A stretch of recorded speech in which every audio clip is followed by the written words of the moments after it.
In today's video, we're counting down 7 sports cars that took a wrong turn in their performance area.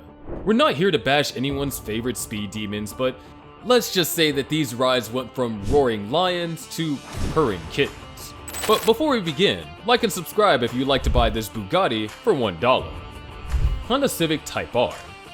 Honda Civic Type R models have been long celebrated for their combination of sporty performance and practicality, earning a dedicated fanbase worldwide.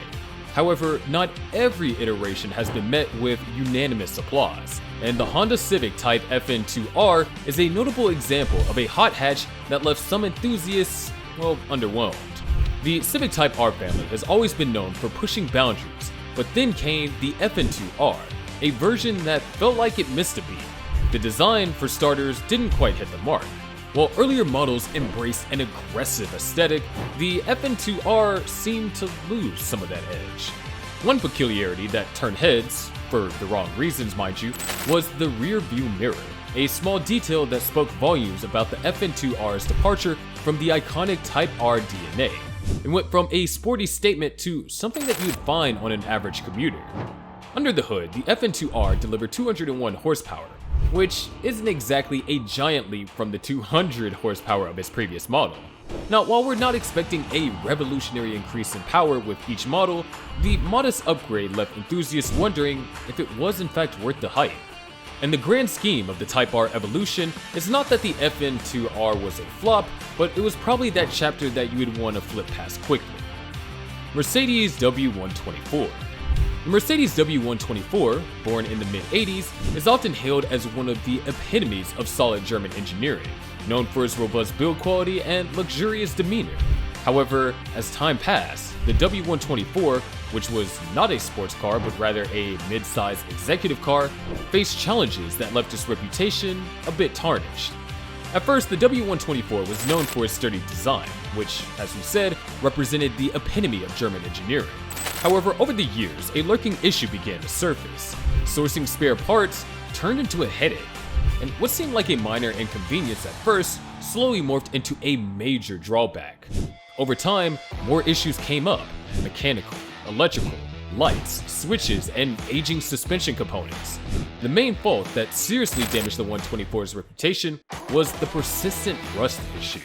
Even with Germany's strong reputation for engineering, the W124 was prone to corrosion, especially in areas with severe weather.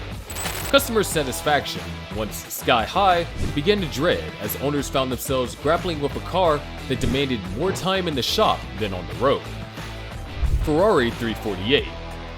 Ah yes, Ferrari, a name synonymous with speed, luxury, and Italian flair, has consistently set the bar for high-performance sports cars. It has a storied history of crafting iconic sports cars that embodied the essence of speed and sophistication. And in the 1980s, the need for a new model spurred the creation of the Ferrari 348, aiming to follow in the tire tracks of its iconic predecessors. The Ferrari 348 was anticipated with great excitement. However, as enthusiasts got up close and personal with this prancing horse, some issues began to tarnish its gleaming reputation. It wasn't all sunshine and Italian leather. One of the problems was its performance inconsistency. The mid-engine layout, while promising in theory, led to a less than ideal weight distribution, affecting handling dynamics and overall driving experience. Mechanically speaking, the 348 faced its fair share of challenges. It earned a reputation for being maintenance intensive. Its engine, while powerful, suffered from cooling issues, leading to overheating headaches for the owner. The transmission too didn't escape criticism, with some finding its shifting less refined compared to other Ferraris of the time. For a brand that thrives on innovation, the Ferrari 348 fell short of expectations. The improvements were marginal, leaving some to wonder if Ferrari had truly pushed their limits. Perhaps one of the more harsh critiques was the realization that a stock Toyota Supra could easily outpace the Ferrari 348 in a straight-line race. In the fast-evolving world of sports cars, it definitely struggled to keep the pace with the competition. Holden Commodore. In the vast landscape of Australian roads, the Holden Commodore reigned supreme, earned a spot in the Aussies' hearts as the go-to family sedan. Holden Commodore, at one point, was more than just a car.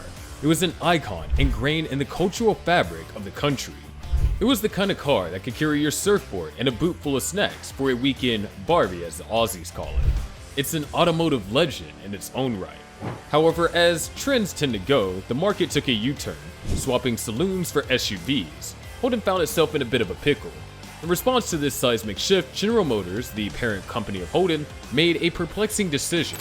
Rather than crafting a new iteration of the Commodore tailored to modern preferences, they opted to stick that Commodore name on a rebadged Vauxhall insignia.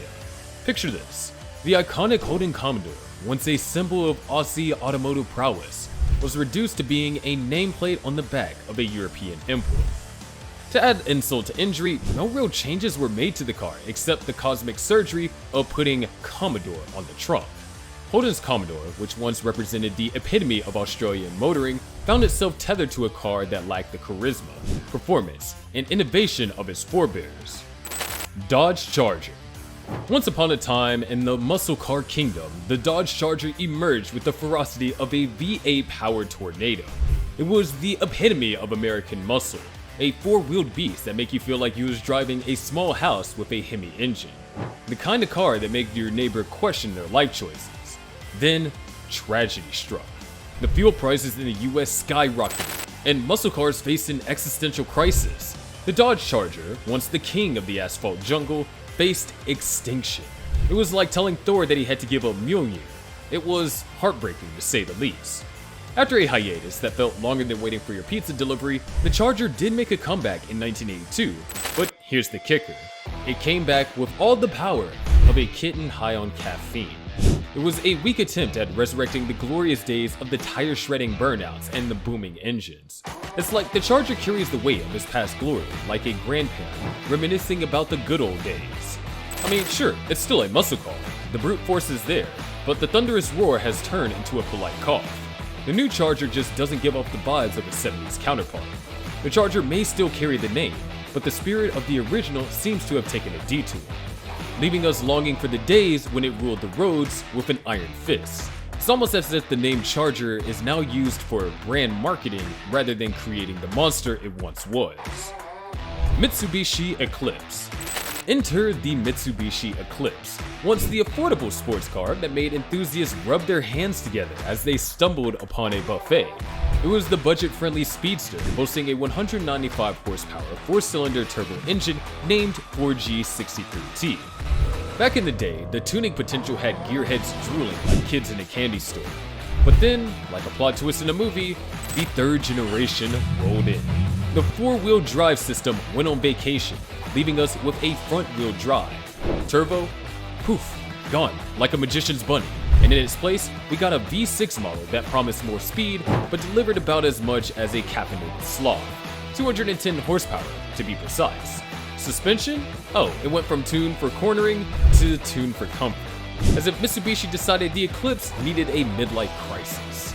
Then came the 4th gen, and for a moment, it seemed like Mitsubishi was going to redeem itself.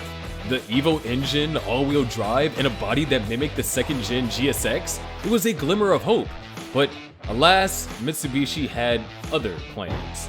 The all-wheel drive dream was scrapped, and came in a larger V6, proudly pushing power to front wheels only. It's like giving someone a cake and then snatching it back, leaving them with just the crumbs. The Eclipse, once the underdog with tuning potential, became a cautionary tale of chasing trends, instead of sticking to what made it great. Subaru WRX STI. Ah, Subaru, the brand that brought us rally-inspired goodness and made us believe in all-wheel drive magic. Let's talk about the Subaru RX STI, once the wild child of the automotive family, ready to tear up the asphalt like a caffeinated cheetah on rollerblades. In the golden era of Subarus, the WRX STI was a deity among mortals, with the first generation commanding respect like a four-wheeled ninja. It had power, style, and an amazing exhaust. Then came the 2nd gen model with its bug-eyed design, because apparently someone at Subaru thought, what this sleek powerhouse needs is a pair of oversized, soul-sucking headlights. The bug-eyed design was so peculiar that Subaru had to give it not one, but 2 facelifts, desperately trying to unsee the monstrosity they birthed. And as if that wasn't enough, the later generations of the WRX STI decided to throw a party in the less is more department, heavier and less powerful. Then came the 3rd gen model, strutting in as a hatchback, with a rear end that resembled a confused platypus. The transition from supercar to hatchback was crazy to say the least. And let's talk about the weight gain. Not the kind that comes with indulging in too many snacks, but the automotive version. The WRX STI got heavier. The Power 2 took a back seat, making it feel less like a rally legend. Subaru WRX, once a symbol of rally supremacy, is now transformed into the hatchback your neighbor drives to soccer practice. Now that you've seen the cars that have gotten worse, don't miss this video to witness the 5 best looking Japanese cars ever made.